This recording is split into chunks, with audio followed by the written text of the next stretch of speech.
এই দীঘায় যারা আসে বেশিরভাগ সন্ধেবেলাটা ওল্ড দীঘাটাই কাটায়, কারণ ওল্ড দীঘার যে সুন্দর পরিবেশ সন্ধেবেলায় আমরা দেখেছি সমুদ্রের ধারে বসে থাকাটা আমাদের অনেকটাই ভালো লাগে। সমুদ্রের যে একটা হাওয়া আছে, তার সাথে সমুদ্রের একটা গর্জন আছে, তার সাথে বিভিন্ন রকম মুখচাট খাওয়া দাওয়া রয়েছে।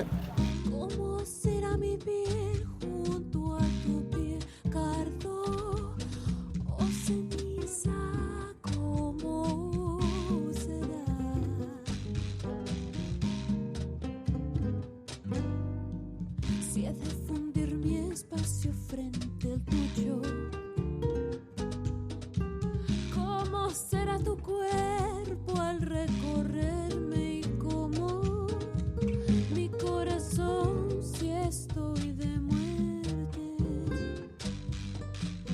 mi corazón si estoy de muerte.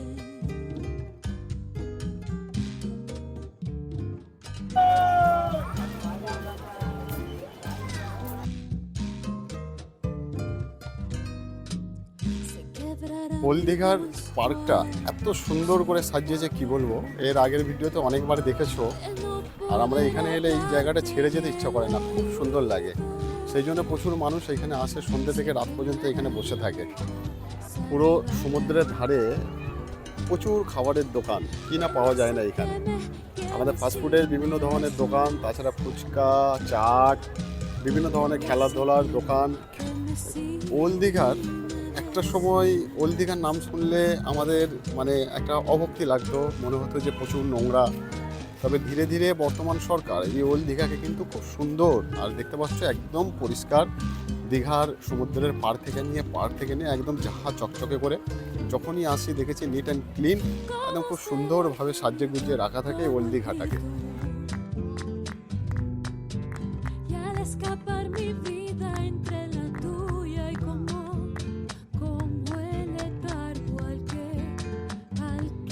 কেমন লাগছে বলো, কেমন লাগছে? ভালো লাগছে। ভালো লাগছে। একটা সময় কিন্তু ওল্ড দীঘাটাই মেন ছিল, কারণ এই ওল্ড দীঘাতেই সব কিছু ছিল। ধীরে ধীরে এখানে এত প্রচণ্ড ভিড় হতো, জায়গা শর্টেজের জন্য তারপর নিউ দীঘা শুরু হলো। কিন্তু এই যে জায়গাটা, এই জায়গাটাই হচ্ছে দীঘার সব থেকে পুরনো জায়গা।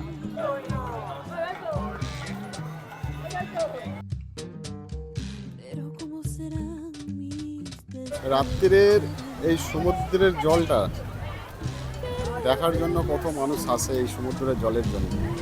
এই যে উচ্ছ্বাস আর এই ঠান্ডা, এর একটা যে হাওয়া আমাদের শরীরে ভেসে আসে, দেখতে পাচ্ছ কত মানুষ এর উপভোগ করার জন্য সন্ধেবেলার পরেই ওল্ড দীঘাতে চলে আসে।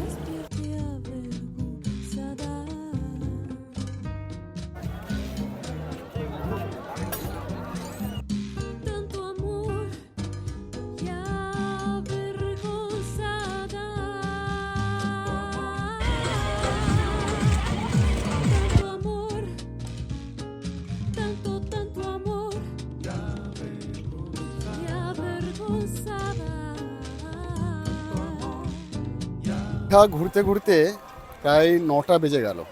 ধীরে ধীরে দীঘা এবার ফাঁকা হচ্ছে।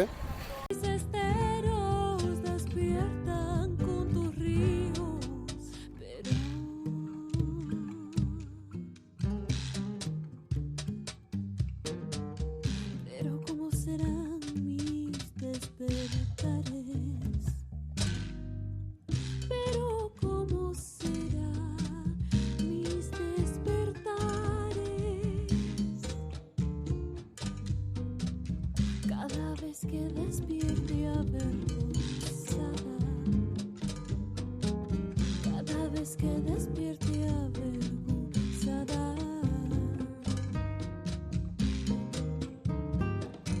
আমি বেরিয়ে পড়লাম ওল্ড দীঘা থেকে। এখন আমরা রাতের খাবারটা খেয়ে নেব এই হোটেলে খাবার জন্য। রাত্রিরে এখন অপেক্ষা করছি। আমরা ডিনার করে চলে এলাম। আমার ভিডিওটা আমি এখানেই শেষ করছি। ভালো লেগে থাকলে অতি অবশ্যই বন্ধুদের সাথে লাইক শেয়ারটা করে দিও। আবার দেখা হবে পরবর্তী একটা এই ধরনেরই ভিডিও নিয়ে। সকালে ভালো থেকো।